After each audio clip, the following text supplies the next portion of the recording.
Price Lord. கர்த்தருடைய நாமம் மகிமைப்படட்டும்.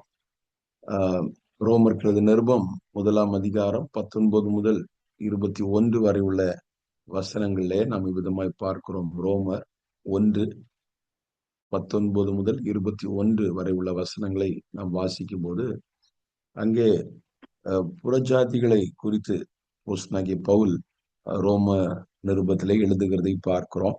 நாம் எல்லாரும் புறஜாதிகளாகவே இருந்தோம். இன்றைக்கும் புறஜாதிகள் என்கிற நிலையில தான். ஏன்னா யூதர்கள் புறஜாதிகள் என்று சொல்லும்போது நாம் புறஜாதிகளா இருக்கிறோம். அப்போ இன்றைக்கு இன்னும் ஆண்டவரை அறியாம இருக்கிறவங்களை பத்தி தான் இங்க முக்கியமா சொல்லி இருக்கிறது. இப்போ அவர்களுக்கு கர்த்தர் என்ன செய்திருக்கிறாராம்? தேவனை குறித்து அறியப்படுவது அவர்களுக்குள்ளே வெளிப்பட்டிருக்கிறது. தேவனே அதை அவர்களுக்கு வெளிப்படுத்தி இருக்கிறார் என்று சொல்லி நாம் பார்க்கிறோம். அவருடைய சிருஷ்டிப்புகளினாலே ஆண்டவர் என்னென்ன விஷயங்களை வெளிப்படுத்தி இருக்கிறார் என்றால் 20ஆம் வசனத்திலே நாம் பார்க்கிறோம். காணப்படாதவைகளாகிய அவருடைய நித்திய வல்லமை, தேவத்துவம் என்பவைகள் உண்டாக்கப்பட்டிருக்கிறவைகளினாலே உலகம் உண்டானது முதற்கொண்டு தெளிவாய் காணப்படும். ஆதலால் அவர்கள் போக்கு சொல்ல இடமில்லை என்று சொல்லி பார்க்கிறோம். ஆண்டவருடைய சிருஷ்டிப்புகள் அவர் இருக்கிறார் என்பதை வெளிப்படுத்தி கொண்டிருக்கிறது. நம்முடைய வாழ்க்கையில ஆண்டவர் செய்கிற அதுக்கு மேல நம்முடைய வாழ்க்கையில ஆண்டவர் கிரியை செய்கிறதையும் நாம் அறிகிறோம். ஆனால் அவருடைய சிருஷ்டிப்புகளே பாத்தீங்கன்னா ஒரு நாலேஜை இந்த உலகத்திலே கொடுத்து கொண்டிருக்கிறது. தேவன் ஒருவர் இருக்கிறார் என்கிற ஒரு விஷயத்தை அது கொடுத்து கொண்டிருக்கிறத நம்ம பார்க்கிறோம். அவருடைய வல்லமை அதில் வெளிப்படுகிறது. அவருடைய பவர் இந்த மனுஷனாலே ஏற்படுத்தப்படுகிற சில கட்டடங்கள் இவைகளெல்லாம் ஒரு குறித்த காலகட்டம், அதுக்கு ஒரு எக்ஸ்பிரி டேட் இவ்வளோ அப்படியெல்லாம் சொல்லப்படுகிறது. ஆனால் ஆண்டவர் ஏற்படுத்தி வைத்திருக்கிற மலைகளை பாருங்கள், சமுத்திரத்தை பாருங்க, ஆண்டவர் ஏற்படுத்தி வைத்திருக்கிற வானத்தை கவனித்து பாருங்கள். அவைகளெல்லாம் இத்தனை காலங்களாக அப்படியே இருக்கிறது. எவ்வளவு ஸ்ட்ராங்கா இவைகள் எல்லாம் படைக்கப்பட்டிருக்கிறது. அப்படியானால் மனுஷனுக்கு அப்பாற்பட்ட ஒரு சக்தி இருக்கிறது என்பதை மனுஷன் தெளிவாக விளங்கிக் கொள்ள முடிகிறது. எவ்வளவோ இன்னைக்கு நம்ம டெக்னாலஜியில வளர்ந்து எவ்வளவு முன்னேற்றம் அடைந்ததாக சொன்னாலும் சில விஷயங்களுக்கு மனுஷரிடத்துல பதில் இல்லை. ஒண்ணுமே செய்ய முடியல. அப்படிப்பட்ட விஷயங்கள் வரும்போது உதாரணமாக ஒரு புயல் வீசுகிறது. அந்த புயல் எந்த நாட்டுல ஆனாலும் சரி, அது அமெரிக்கால வீசினாலும் சரி, அது இந்தியாவில வீசினாலும் அதற்கு ஒரு ஆன்சர் சொல்ல, அதற்கு பதில் கொடுக்க, அதை தடுத்து நிறுத்த அப்படி ஒண்ணுமே செய்ய முடியல. வந்ததுதான். அதனுடைய ஆஃப்டர் இதுக்கப்புறம் என்ன செய்ய முடியுமோ, எவ்வளவு சீக்கிரமா ரெஸ்டோர் பண்ண முடியுமோ அதெல்லாம் செய்ய முடியும். ஒரு வெள்ளம், தண்ணீர் தண்ணீர் பாருங்க, அது வந்துருச்சு அப்படின்னு சொல்லும்போது அது வந்ததுக்கு பிறகு தான் அது என்னென்னலாம் கிளியர் பண்ண முடியுமோ, எவ்வளவு சீக்கிரமா அதை கிளியர் பண்ண முடியுமோ அதை தான் செய்கிறார்களே ஒழிய அதை வராமல் தடுத்து நிறுத்தக்கூடிய சக்தி மனுஷனுக்கு இல்லை. பூமி அதிர்ச்சிகள் இது போல நிறைய நம்ம சொல்லலாம். இப்ப இவைகள் ஒரு சக்தியை, மனுஷனுக்கு அப்பாற்பட்ட ஒரு சக்தியை உலகத்திலே அது வெளிப்படுத்தி கொண்டே இருக்கிறது. ஒரு காரியம் இருக்கு அப்படின்னு சொல்றத ஆண்டவர் தெரியப்படுத்தி கொண்டிருக்கிறார். பொதுவாக எந்த ஒரு பொருள் இந்த உலகத்துல மேக் பண்ணப்பட்டாலும் அதுல மேடு, அது எங்க மேடு அப்படின்னு சொல்லி போடப்பட்டிருக்கும். இந்தியானா made in India, made in USA இப்படியெல்லாம் போடப்பட்டிருக்கிறத நம்ம பார்க்கிறோம். தெய்வம் அதை மாத்திரம் அவர் செய்யல. எங்க அவர் ஆஹ் ஒரு எல்லா இடத்துலும் அவர் எழுதி வைக்கல, மேட் பை காட் அப்படின்னு சொல்லி எழுதி வைக்கல. ஆனா அவைகள் வெளிப்படுத்துகிற ஒவ்வொரு காரியங்களும் அவருடைய செயல்களை, அந்த பவர், அதுல இருந்து வெளிப்படுகிற பவர், அவைகளிலிருந்து வெளிப்படுகிற அந்த தெய்வீக காரியங்கள், அந்த மனுஷனுக்கு அப்பாற்பட்ட டிவைன் விஷயங்கள், இவைகள் எல்லாம் அதுல வெளிப்படுகிறதை நாம பார்க்க முடிகிறது. கர்த்தருடைய பரிசுத்த நாமம் மகிமைப்படுவதாக. இப்ப ஆண்டவருடைய எதிர்பார்ப்பு என்னன்னு சொன்னா, ஏதோ இப்ப நாம ஆண்டவரை அறிந்திருக்கிறோம், நாம ஆண்டவரை ஸ்தோத்திரிக்கிறோம், துதிக்கிறோம், ஆண்டவருக்கு நன்றி சொல்கிறோம். இது மாத்திரம் இல்ல, ஆண்டவருடைய எதிர்பார்ப்பு எல்லா மனுஷர்களும் அவரை ஸ்தோத்தரிக்கணும். எல்லாருமே ஆண்டவரை துதிக்கணும். அது ஆண்டவருடைய எதிர்பார்ப்பு.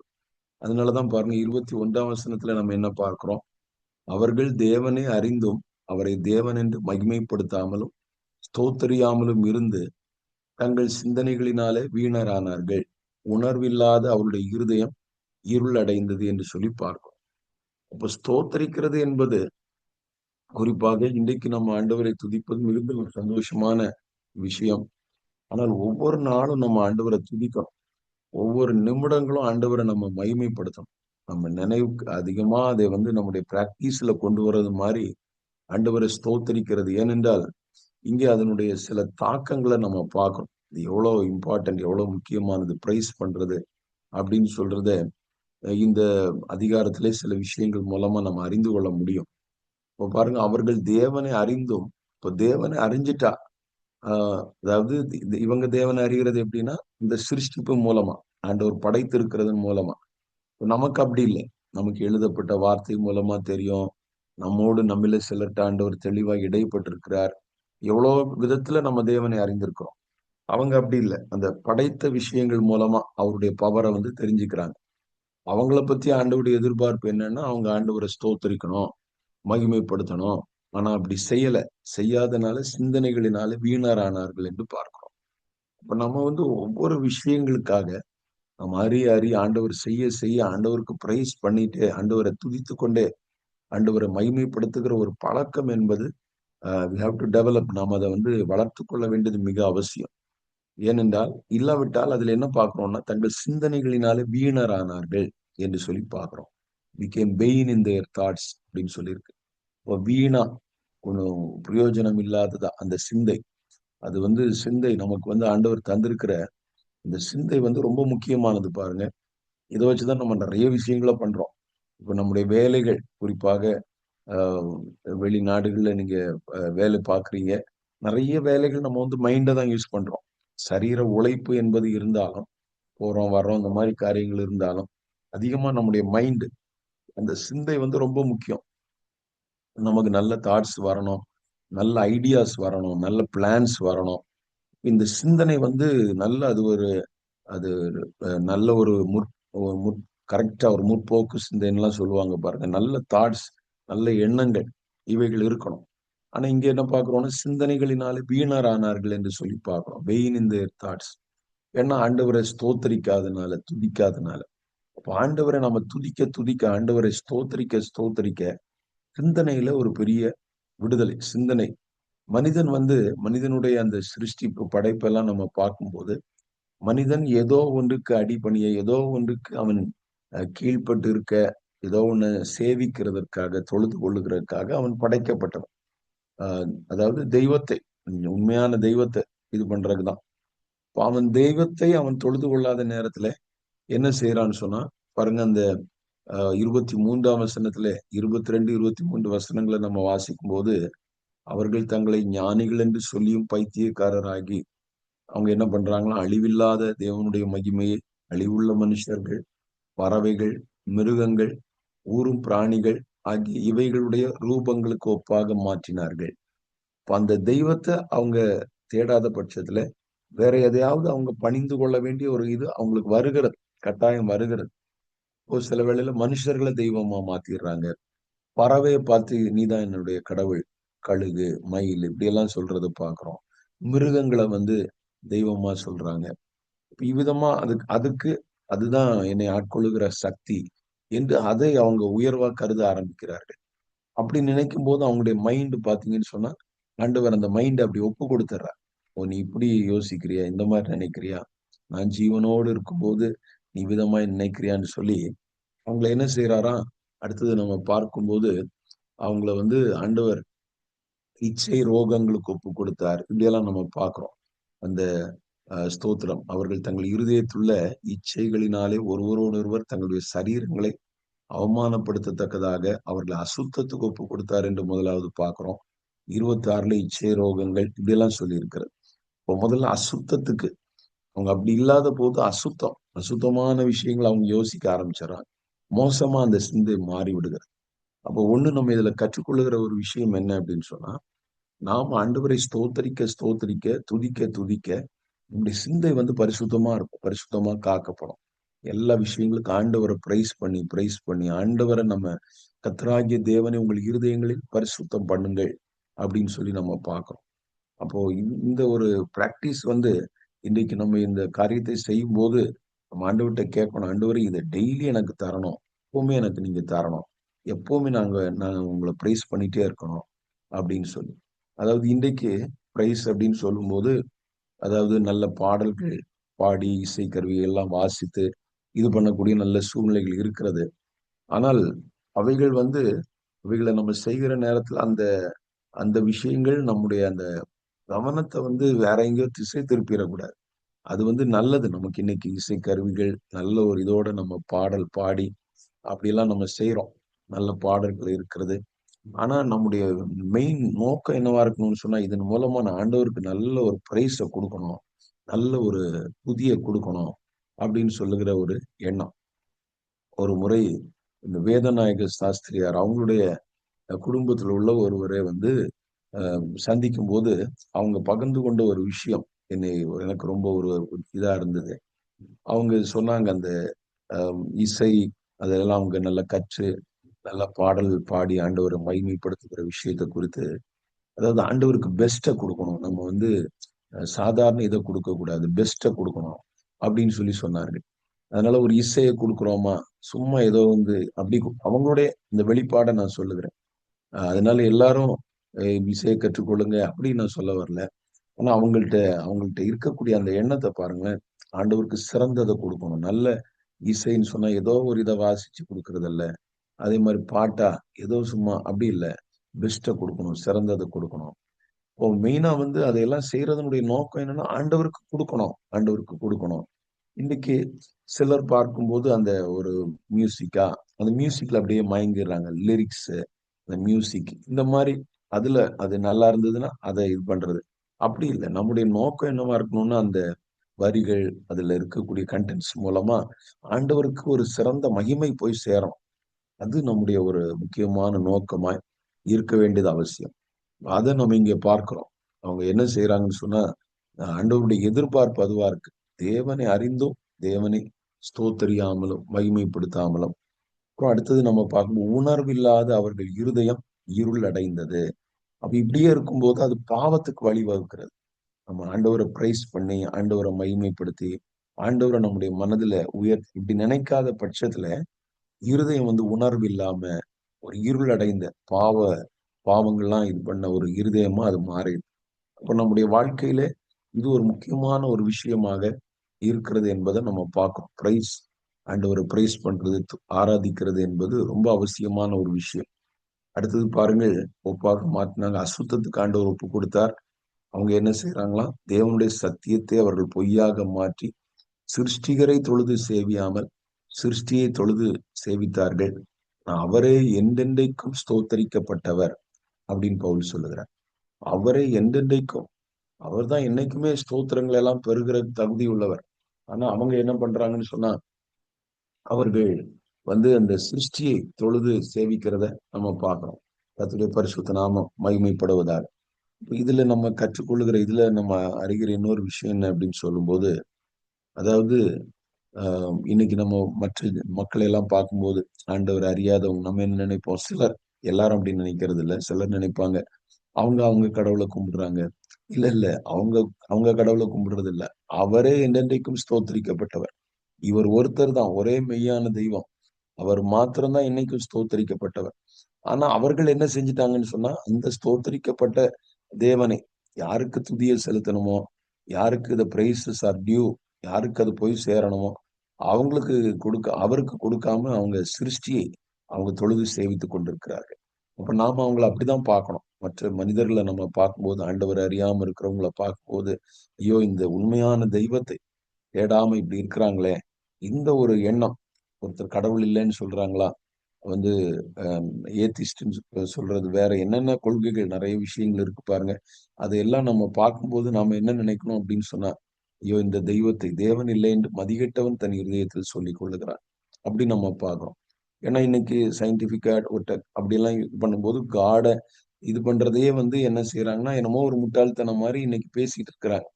என்ன இந்த சயின்டிபிக் யுகத்துல போயிட்டு அப்படி இப்படின்னு சொல்ற மாதிரி எல்லாம் நினைக்கிறாங்க.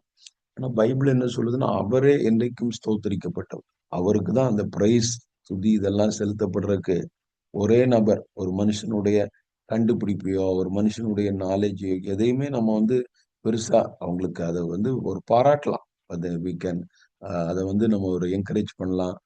அது தவறல்ல. ஆனால் அதுதான் வந்து ஒரு மனுஷன் தான் இது பண்ணான்னு சொல்லி எந்த இதுவும் நம்ம செய்ய முடியாது. அவரே என்றென்றைக்கும் ஸ்தோத்தரிக்கப்பட்டவர் என்று நம்ம பார்க்கிறோம். மனுஷனுக்கு ஞானத்தை கொடுத்தது யார்? மனுஷனுக்கு பலனை கொடுத்தது யார்? அவர் தான் எல்லாவற்றையும் கொடுக்கிறார். உன்னிடத்தில் உள்ளவைகளில் நீ பெற்றுக்கொள்ளாதது யாது அப்படின்னு சொல்லி நம்ம பார்க்கிறோம். எல்லாமே அவற்றிருந்து தாவீது சொல்றார், உம்முடைய கரத்திலே வாங்கி உமக்கு கொடுத்தோம். அப்போ அவர் மாத்திரம்தான் அந்த பிரைஸ் எல்லாமே பெற்றுக்கொள்ளுகிறதுக்கு தகுதி உள்ளவர் என்பதை நம்ம பார்க்கிறோம். இது இல்லாதனால என்ன நடக்குதா? இதை செய்யாதபடினாலே இது நிமித்தம் 26ஆம் வசனத்துல பார்க்கிறோம். இது நிமித்தம் தேவன் அவர்களை இழிவான இச்சை ரோகங்களுக்கு ஒப்பு கொடுத்தார் அப்படின்னு சொல்லி பார்க்கிறோம். அவங்க இன்னும் சில தீமையான காரியங்களை செய்கிறதை நம்ம பார்க்கிறோம். மோசமான பாவங்கள். அப்ப இவைகள்லாம் வர்றதுக்கு காரணம் என்னன்னு சொன்னா இதுதான். அப்போ குறிப்பாக அமெரிக்க தேசத்துல இருக்கும்போது குறிப்பாக உங்களுக்கு இந்த மாதிரி விஷயங்கள ரொம்ப நீங்க கன்சர்னா இருப்பீங்க. ஏன்னா அமெரிக்காவில இதெல்லாம் ரொம்ப பெருகின பாவங்களா இருக்கு. சாதாரணமா கிட்டத்தட்ட தேசங்கள் அங்கீகரிக்கிறதுக்கு நிறைய நாடுகள் இன்னைக்கு போராடிட்டு இருக்கு இப்படிப்பட்ட பாவங்கள். ஆனா நம்ம வந்து ஆண்டவரை ஸ்தோத்தரிக்கிறது நம்முடைய பிள்ளைகள் அவங்களும் கூட ஆண்டவரை நல்லா பிரைஸ் பண்ணணும். அதுக்கு நம்ம முக்கியத்துவம் கொடுக்கணும். நீங்க பாருங்க வளர்ந்து வருகிற நேரங்கள்ல இது நடைமுறையா கூட நான் சொல்லுகிறேன். நம்முடைய பிள்ளைகள் சர்ச்சில் எல்லாம் இருக்கும்போது அவங்க ஆண்டவரை பிரைஸ் பண்றாங்களா? அவங்க இது பண்றாங்களா? சரி ஏதோ சர்ச்சுக்கு வந்தாங்க நம்ம கூட வந்ததே பெருசு. அப்படி நம்ம நினைச்சிட்டு திருப்தி பற்றக்கூடாது. அவங்க வந்து ஆண்டவரை இது பண்றாங்களா? மகிமைப்படுத்துறாங்களா? சும்மா உட்கார்ந்துட்டு இல்ல சின்ன பிள்ளைகளா அங்க எங்க விளையாடிட்டு ஏதோ இது பண்ணிட்டு வந்தோம். அப்படி கிடையாது. அவங்க தே ஷுட் பிரைஸ் காட். அவங்க ஆண்டவரை மகிமைப்படுத்தணும். ஆண்டவரை அவங்க துதிக்கணும். நம்ம அதுக்காக ஜெபிக்கணும். அவங்கள வந்து ஆண்டவர் இது பண்ண வைக்கணும். இல்லாவிட்டால் இப்படிப்பட்ட மோசமான காரியங்கள் அதுக்கு ஆண்டவர் ஒப்பு கொடுத்தாருன்னு சொல்லி பார்க்கிறோம். அதுக்கு ஆண்டவர் வந்து நீ என்ன பிரைஸ் பண்ணாததுனால இது பண்ணாதனால நீ சிருஷ்டியை சேவிக்கிறாய், இது பண்ற அப்படியே போக போக அசுத்தத்துக்கு ஒப்பு கொடுக்கிறார், இச்சை ரோகங்களுக்கு ஒப்பு கொடுக்கிறார். அவங்க மோசமா அவங்க நடக்க ஆரம்பிக்கிறத பார்க்கிறோம். அது எங்க வரைக்கும் கொண்டு போகிறது என்பதை நம்ம பார்க்கிறோம். இன்னும் அதுல எக்ஸ்ட்ரீம் இருக்கு கடைசி பகுதியில நம்ம பார்க்கும்போது. அப்போ இதெல்லாம் இதனுடைய அந்த ஆரம்பம் எங்க இருந்து அது ஆரம்பிக்கிறது என்று சொல்லும்போது தேவனை பிரைஸ் பண்ணாதனாலதான், தேவனை துதிக்காதனாலதான். இப்ப இது வந்து ரொம்ப ஒரு முக்கியமான நம்முடைய வாழ்க்கையில கோர் என்று நம்ம சொல்லலாம். முக்கியமான ரோமர்கள் நிருபத்திலே பவுல் முதல்ல ஆரம்பிக்கும் போதே இங்கதான் ஆரம்பிக்கிறார். புறஜாதிகள் ஏன் அவங்க கெட்டு போனாங்க, அதுக்கு அவர் சொல்ற காரணம். நாம எல்லாம் ஆண்டவரை அறிந்தவர்கள், நாம வந்து ஆண்டவரை பிரைஸ் பண்ணாம இருந்தா எவ்வளவு ஒரு இதா இருக்கும். யோசிச்சு பாருங்க. நம்முடைய பிள்ளைகள் நம்முடைய ஒரு கிறிஸ்தவ குடும்பத்துல வளர்ந்து வர்றாங்க. கண்டிப்பா தே ஷுட் பிரைஸ் காட். ஆண்டவரை அவங்க மகிமைப்படுத்தணும், ஆண்டவரை ஸ்தோத்தரிக்கணும். இப்ப வாய் திறந்து பிரைஸ் பண்றது அதெல்லாம் நம்ம வந்து ஊக்குவிக்கணும். அவங்கள அதை செய்ய வைக்கணும். அதுக்கு வந்து அவங்களை என்கரேஜ் பண்ணி ஏதாவது விதத்துல, ஏனென்றால் அமெரிக்கால பிள்ளைகளை நடத்துற விஷயங்களும் நிறைய ரெஸ்ட்ரிக்ஷன்ஸ் இருக்கு. ஆனாலும் இதெல்லாம் ரொம்ப முக்கியமான காரியம். இது இல்லாத பட்சத்துலதான் பாவங்கள்லாம் வர்றதை நம்ம பார்க்கிறோம். அசுத்தங்கள் எல்லா தீமைகளும் வர்றதை நம்ம பார்க்கிறோம். அடுத்தது சொல்லி இருக்கிறது பாருங்க. இந்த 28ஆம் வசனத்துல நம்ம வாசிக்கிறோம். தேவனை அறியும் அறிவை பற்றி கொண்டிருக்க அவர்களுக்கு மனதில்லாதிருந்தபடியால் தகாதவைகளை செய்யும்படி தேவன் அவர்களை கேடான சிந்தைக்கு ஒப்பு கொடுத்தார். அப்போ அந்த சிந்தை இன்னும் மோசமாகி முதல்ல அசுத்தம், அப்புறம் இச்சை ரோகங்களுக்கு ஒப்பு கொடுத்தாருன்னு சொல்லி பார்த்தோம். இங்க நம்ம பார்க்கும்போது கேடான சிந்தைக்கு, கேடாவே அவங்க நித்தமும் யோசிக்கிறதெல்லாம் கேடா, மோசமா. சிலர்லாம் பாருங்க அவங்களுடைய தாட்டே ஃபுல்லா கிரிமினல் இதா இருக்கு அப்படி சொல்லுவாங்க இல்லையா? கிரிமினலா யோசிக்கிறது, எல்லாமே ஒரு கன்னிங்கா யோசிக்கிறது, கேடான சிந்தைக்கு ஒப்பு கொடுத்தார். அடுத்தது நம்ம அதுல பார்க்கிறோம் ஒரு லிஸ்டே சொல்லியிருக்கு என்னென்னலாம் அவங்க எப்படி எல்லாம் இருக்கிறாங்க அப்படின்னு சொல்லிட்டு. நான் அது இப்போது வாசிக்க வில்லை. நீங்க பிறகு வாசித்து பாருங்க. அந்த 29ஆம் வசனத்துல இருந்து 31 வரைக்கும் நம்ம வாசிக்கிறோம். இப்படிப்பட்டவர்களை வந்து செய்யறவங்களுக்கு என்ன ஆக்கினை இருக்கு இதெல்லாம் நம்ம பார்க்கிறோம். இதெல்லாம் எங்க இருந்து ஆரம்பிக்குது அப்படின்னு சொல்லும்போது இந்த பிரைஸ் பண்ணாம இருக்கிறதாம். ஆண்டவரை மகிமைப்படுத்தாம ஆண்டவரை அறிந்து கொள்றது எனக்கு வேண்டாம் அப்படின்னு சொல்லி நினைக்கும் போது இவ்வளவு ஒரு மோசமான சிச்சுவேஷனுக்கு அதனாலதான் மனுஷர்கள் இப்படி இருக்கிறாங்க, இவ்வளவு மோசமா இருக்கிறாங்கன்னு பவுல் சொல்லுகிறார்.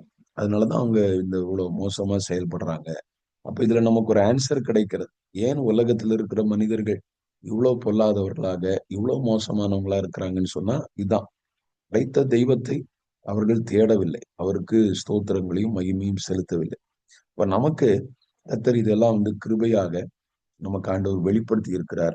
நம்முடைய வாழ்க்கை கண்டிப்பா வித்தியாசமா இருக்கணும். நம்ம அதிகமாய் நம்முடைய வாழ்க்கையில ஒரு அம்சமா ஆண்டவர் பிரைஸ் பண்றது, வொர்ஷிப் பண்றது, பிரேயர் டைம்லயும் கொஞ்ச நேரம் ஆண்டவரை பிரைஸ் பண்ணணும். அது ஒரு பழக்கமா நமக்கு இருக்கணும். ஒவ்வொரு நாளும் நம்ம அதை நினைச்சு இது பண்ணும்போது நம்முடைய உள்ளங்கள் கண்டிப்பா நன்றியினால நிரம்பும். கண்கள்ல கண்ணீர் வரும். நம்ம நம்ம அப்படியே ஒரு மென்மையா நம்முடைய கடின தன்மைகளா மாறிடும். அந்த ஹார்ட்ல இருக்கிற ஹார்ட்னஸ் எல்லாம் மாறிடும். நல்ல மென்மையா ஒரு சாஃப்டான அனுபவம் நமக்குள்ள எப்பவுமே இருந்து கொண்டே இருக்கும். மென்மையான அனுபவங்கள், பெருமை வராது, நமக்கு மேட்டிமை வராது. ஏன்னா எல்லா விஷயத்துக்கும் நம்ம வி attributed to God. அது எல்லாமே நம்ம ஆண்டவருக்கே அதை இது பண்றோம். எல்லாமே நீங்க தான் ஆண்டவரே, நீங்க தான் அப்படின்னு சொல்ற இப்படிப்பட்ட அந்த பேச்சு, செயல், உங்களுடைய ஆண்டவருடைய கிருபையினாலே ஆண்டவரை நம்ம உயர்த்துகிறது, மகிமைப்படுத்துகிறது, இவைகளெல்லாம் ரொம்ப சிறந்த அம்சங்கள். கர்த்தருடைய நாமம் மகிமைப்படட்டும். ஸ்தோத்திரம். பாருங்க, தேவனை அறிந்திருக்கிறது அப்படின்னு சொல்றது, தேவனை அறியும் அறிவை பற்றி கொண்டிருக்க மனதில்லாது இருக்கிறபடியால் அப்படின்னு சொல்லி நம்ம பார்க்கிறோம். ஆண்டவரை அறிகிற அறிவு, அது ஆண்டவரை தெரிஞ்சு அதை அப்படியே பற்றி கொள்ளணும் அப்படின்னு சொல்லி நம்ம பார்க்கிறோம். ஆண்டவரை ஒண்ணு ஸ்தோத்திரிக்கணும். அடுத்தது ஆண்டவரை அறிந்து கொள்றதை அப்படியே பற்றி கொள்ளணும். இன்னும் இன்னும் அதை ஆண்டவரை அறிந்து கொள்றதை அதை அப்படியே ஹோல்ட் ஃபாஸ்ட், அதை பற்றி கொண்டு இன்னும் ஆண்டவரை தெரிஞ்சுக்கணும். ஆண்டவரோடு உள்ள அந்த உறவுல, அதாவது தெரிஞ்சுக்கிறதுனா நோயிங் அபவுட் காட் ஒண்ணு இருக்கு. ஆனா நோயிங் காட், தேவனை தெரிந்து கொள்ளுதல், அவரோடு கூட பழகி எனக்கு அவரை தெரியும். நம்ம பார்க்கிறோம், பவுல் சொல்லுகிறார், நான் விசுவாசித்திருக்கிறவர் இன்னார் என்று அறிவேன் அப்படின்னு சொல்றத பார்க்கிறோம். அப்ப அவரோடு உள்ள அந்த பழக்கத்தின் மூலமா, அவரோடு கூட க்ளோஸ் வாக் மூலமா அவரை தெரிந்து கொள்ளுதல், அவரை அறிந்து கொள்ளுதல், இப்படிப்பட்ட நல்ல அனுபவங்கள் நமக்கு தேவை. ஏனோக்கு தேவனோடு சஞ்சரித்துக் கொண்டிருந்தான், வாக் வித் காட் என்று பார்க்கிறோம். நோவா அப்படிதான், வாக் வித் காட், தேவனோடு சஞ்சரித்தார். இது மாதிரி ஆண்டவரோடு ஒரு நெருங்கின அனுபவம் நமக்கு எப்பவுமே ஆண்டவர் தரணும். எல்லா சூழ்நிலைகளும், நம்முடைய ஒவ்வொரு நாள் வேலைகள், எல்லா நேரங்களும் ஆண்டவரோடு ஒரு க்ளோஸ் வாக் நமக்கு இருந்துட்டே இருக்கும். வேலை பார்க்க வேண்டி இருக்கு, அந்த வேலை பார்க்கும் போதும் நம்முடைய மைண்ட் எல்லாம் ஆண்டவர் ஆண்டவர் அவரோடு கூட ஒரு நெருக்கம், அவரை பத்தி இன்னும் அதிகமா தெரிஞ்சுக்கணும். எதுக்காக இப்படி செய்யறார், என்ன பண்றார், அது தெரியும் போது பாருங்க, நம்முடைய வாழ்க்கையில எதுக்குமே நம்ம எதுக்காக நான் அந்த அறிவை சொல்றேன் அப்படின்னா, அவரை குறித்து சரியான அறிவு வரும்போது எல்லா விஷயத்துக்கும் நமக்கு பிரைஸ் தான் வரும். ஒரு ஒரு தீமை நடந்தா கூட அதுதான் யோபூட்ட நம்ம பார்க்கிறோம். ஆண்டவரை குறித்து தெளிவா அறிந்து வச்சிருந்ததுனால வாழ்க்கையில எவ்வளவு கஷ்டங்கள் அவர் சந்திக்கிறார் பாருங்க. எவ்வளோ அதாவது இருந்தது எல்லாமே போயிட்டே இருக்கு. யோசிச்சு பாருங்க, இந்த மாதிரிப்பட்ட ஒரு சூழ்நிலை இருந்தா எவ்வளவு பெரிய விசுவாசியா இருந்தாலும், எவ்வளவு பெரிய ஊழியர்களா இருந்தாலும் யார் நிலை நிற்பாங்கன்னு சொல்ல முடியாது. அவ்வளவு கடினமான சூழ்நிலை அவர் சந்திக்கிறார். இருந்தது எல்லாமே போயிட்டு இருக்கு. அந்த ஊர்லயே அவர் பணக்காரர், நல்ல வசதியா இருந்தவர். ஆனா எல்லாமே அடுத்தடுத்து நியூஸ் வருது, எல்லாமே போயிடுச்சு, எல்லாமே போயிடுச்சு, இல்லாம போயிடுச்சு. சரி, பிள்ளைகள், குடும்பம், ஃபேமிலி இருக்கும்னா அது கூட போயிட்டு, எல்லா பிள்ளைகளும் எப்படி இருக்கும், எப்படி ஒரு, ஆனா ஹி பிரைஸ் காட், அவர் ஆண்டவரை துதிக்கிறார். கர்த்தர் கொடுத்தார், கர்த்தர் எடுத்தார், கர்த்தருடைய நாமத்துக்கு ஸ்தோத்திரம் அப்படின்னு சொல்றத பாக்குறோம். இப்ப என்ன அப்படின்னா, அந்த ஆண்டவரை குறித்த அறிவு, நாலேஜ் அபவுட் காட். ஆண்டவர் எதை செய்தாலும் எனக்கு நன்மைக்கு தான் செய்வார். அவர் இதுவரைக்கும் நன்மையை கொடுத்தார், நல்லதை கொடுத்தார், வாங்கிட்டோம். இப்ப தீமையை கொடுக்கிறார். அவர் எதையும் கொடுக்கறதுக்கு அவருக்கு உரிமை இருக்கு. நம்ம அதை வாங்கிக்கணும். ஆனா இதுல எல்லாவற்றிலும் ஆண்டவர் ஏதோ ஒரு நோக்கம் வச்சிருப்பார். இந்த அண்டர்ஸ்டாண்டிங் பாருங்களேன், எப்பவுமே ஆண்டவர் பிரைஸ் பண்ண வச்சுட்டே இருக்கு. கர்த்தருடைய நாமம் மகிமைப்படட்டும். ஆகையினால தேவ பிள்ளைகள், இந்த மாதிரிப்பட்ட அறிவுகள்ல நம்ம வளர்ந்துட்டே இருக்கணும். ஆண்டவரை அறிந்து கொள்ளுகிறதுல இன்னும் அதிகமா வளரும் போது நம்ம எல்லா விஷயங்களுக்காக ஆண்டவரை மகிமைப்படுத்தி கொண்டே இருக்க முடியும். இன்னும் நம்ம பார்க்கிறோம், தங்கள் தேவனை அறிந்திருக்கிறவர்கள் திடங்கொண்டு அதற்கேற்றபடி செய்வார்கள் என்று தானியேல் புஸ்தகம் 11ஆம் அதிகாரம் 32ஆம் வசனத்துல நம்ம பார்க்கிறோம். இப்ப ஆண்டவரை குறித்து அறிந்து கொள்ளுகிற அனுபவம் என்ன செய்யுதுன்னா, திடங்கொண்டு அதற்கேற்றபடி அந்தந்த சூழ்நிலையில், அதுக்கு ஆங்கிலத்திலே டூ எக்ஸ்பிளாய்ட்ஸ் என்று சொல்லப்பட்டிருக்கிறது. எக்ஸ்பிளாய்ட்ஸ் சொல்லும்போது நீங்க அறிந்திருக்கிறீர்கள், வீர தீர செயல்கள். அப்போ ஆண்டவரை அறிகிற அறிவு நம்மை சில காரியங்களை சாதிக்க வைக்கிறது. சாத்ராக், மேஷாக், ஆபேத்நேகோவை பார்க்கிறோம். அவங்களும் அப்படிதான். அவர்கள் ஆண்டவரை அறிகிற அறிவினாலே என்ன செய்யறாங்கன்னு சொன்னா, அவங்க சாதிக்கிறாங்க. அக்கினியின் நடுவில் அவங்க சாதிக்கிறத நம்ம பார்க்கிறோம். கண்டிப்பாக தேவனை அறிகிற அறிவு நம்ம அநேக விஷயங்களை சாதிக்க வைக்கும். ஸ்தோத்திரம். நம்மை ஆண்டவர் நடத்துகிற பாதைகள் மூலமா கூட ஆண்டவர் சில விஷயங்கள் அவரை குறித்து அறிந்து கொள்ள வைப்பார். ஆகையினாலே எல்லாத்துக்கும் நம்ம பிரைஸ் பண்ணணும். உதாரணமாக ஆபிரகாம பாருங்க. ஆபிரகாம் வந்து ஆதியாகமம் 22ஆம் அதிகாரத்துல கர்த்தர் அவரை வந்து மோரியா மலைக்கு நேராக அவரை நடத்துகிறார். நான் காண்பிக்கிறது மலையில போய் உன்னுடைய மகனை சுதன் ஏக புத்திரனை வந்து பலியிடுன்னு சொல்றார். அதை செய்யறதுக்காக அவர் போகிற நேரத்துல அவருடைய மனது எப்படி இருந்திருக்கும்? வீட்டுல தெரிவிச்சிருந்தா பிரச்சனையா இருந்திருக்கும். மனைவி அதுக்கு சம்மதிச்சிருப்பாங்களான்னு கண்டிப்பா தெரியாது. அதுக்கு வாய்ப்புகள் ரொம்ப குறைவுதான். ஏன்னா அப்ரகாமுக்கு இருந்த அதே வெளிப்பாடு அவங்களுக்கு இருந்திருக்குமான்னு தெரியல. ஆண்டவர் இவர்கிட்ட தான் பேசினார். யாரும் வேற யார்ட்டையும் ஷேர் பண்ணியிருந்தாலும் அந்த வேலைக்காரங்களை கூட கீழே நிக்க வச்சுட்டார். கூட கூட்டிட்டு போயிருந்தாருன்னா சூழ்நிலை வேற மாதிரி இருந்திருக்கும். ஒரு முட்டாள்தனம் மாதிரிதான் உலகத்துல பார்க்கக்கூடிய ஒரு விஷயம். அந்த பாதையில ஆண்டவர் அவரை நடத்துகிறார். அவர் வந்து இல்ல, ஆண்டவர் செஞ்சு அது கரெக்டா தான் இது பண்ணுவார் அப்படின்னு சொல்லி அந்த விஷயத்துக்கு அர்ப்பணிக்கிறார். நீங்க யோசிச்சு பாருங்க, இந்த மாதிரி ஒரு விஷயத்த செய்ய போனா இன்னைக்கெல்லாம் எல்லாம் ஒரு மென்டல்னு தான் சொல்லுவாங்க. அவங்க பைத்தியம் பிடிஞ்சிருக்கு, ஆண்டவர் ஆண்டவர்னு சொல்லிட்டு பைத்தியம் பிடிச்சு பிள்ளைய கொண்டு போய் கொடுக்க போறான் அப்படிதான் நினைப்பார்கள். ஆனா அப்படிப்பட்ட ஒரு சூழ்நிலையில அவர் வந்து நடத்தப்படுகிறார். நான் ஆண்டவருக்கு அர்ப்பணிச்சு கொண்டு போய் பலிபீடத்துல வச்ச பிறகு ஆண்டவர் வந்து கையை போடாத, பிள்ளையாண்டவர் மேல் கையை போடாதன்னு காப்பாற்றுகிறார். அதற்கு பிறகு நம்ம பாக்குறோம், அதாவது ஆண்டவருக்கு ஏதாவது கொடுக்கணும் அப்படின்னு சொல்ற நேரத்துல அங்கே ஒரு ஆட்டுக்கடா உள்ளில சிக்கி இருக்கிற அந்த ஆட்டுக்கடா அதை வந்து அவர் எடுத்து பலியிடுறத பாக்குறோம். அங்கே அவர் பேர் போடுறார், எகோவா ஈரே, கர்த்தருடைய பர்வதத்திலே பார்த்து கொள்ளப்படும். அந்த ஒரு கடினமான சூழ்நிலை, நெருக்கமான சூழ்நிலையில கூட அவர் ஹி நியூ காட், அவர் ஆண்டவரை குறித்து இன்னொரு அம்சத்தை தெரிந்து கொள்கிறார். ஏகோவா ஈரே அப்படின்னு சொல்றதை தெரிந்து கொள்றதை பார்க்கணும். இப்போ நம்முடைய வாழ்க்கையில நம்ம வந்து லைஃப் இந்த மாதிரி நம்ம பார்த்துட்டு இருந்தோம்னு சொன்னா ஒவ்வொரு சூழ்நிலையில நம்ம வந்து ஆண்டவரை பத்தி ஒரு ஒண்ணு தெரிஞ்சுக்குவோம். ஒரு புதிய லெசன் நம்ம கற்றுக்கொள்வோம். ஒரு புதிய இப்படி நம்ம ஆண்டவர் நடத்தி கொண்டே இருப்பார். ரொம்ப ஒரு அற்புதமான விஷயம். இப்போ லைஃப் வந்து எப்பவுமே எல்லா விஷயத்துக்காக நம்ம ஆண்டவரை வந்து பிரைஸ் பண்ணிட்டே இருக்கக்கூடியதாக இருக்கும்.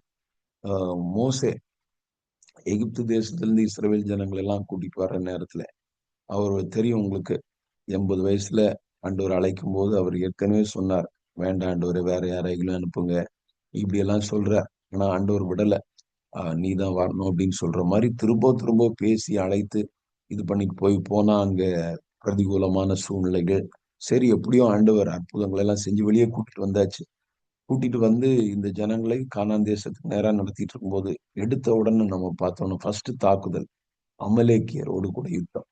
அமலேக்கியர் அவங்க யுத்தம் பண்ண வர்றாங்க.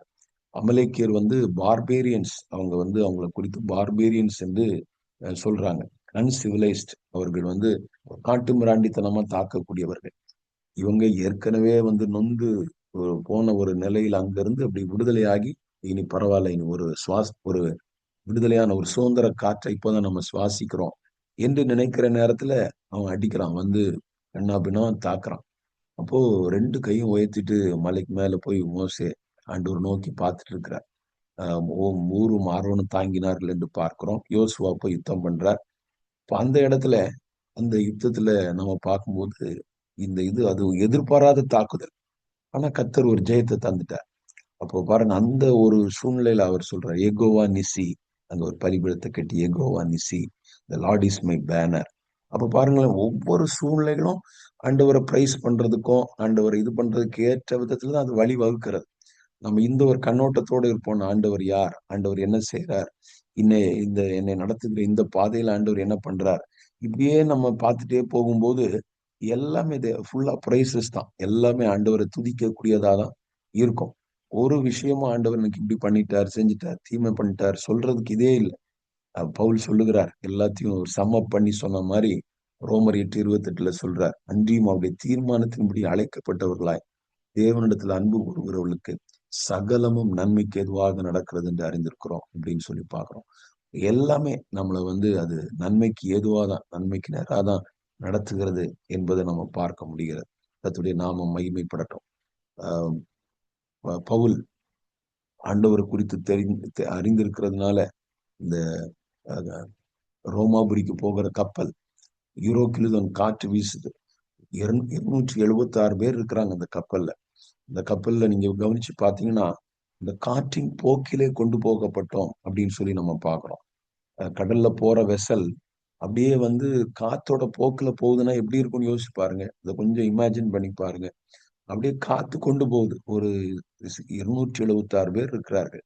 அப்படி போயிட்டு இருக்கிற டைமு, அது மாத்திரம் இல்லாம சூரியனாவது, சந்திரனாவது, சூரியனாவது, நட்சத்திரங்களாவது காணப்படலன்னு பார்க்கிறோம். டார்க்கா இருக்கு.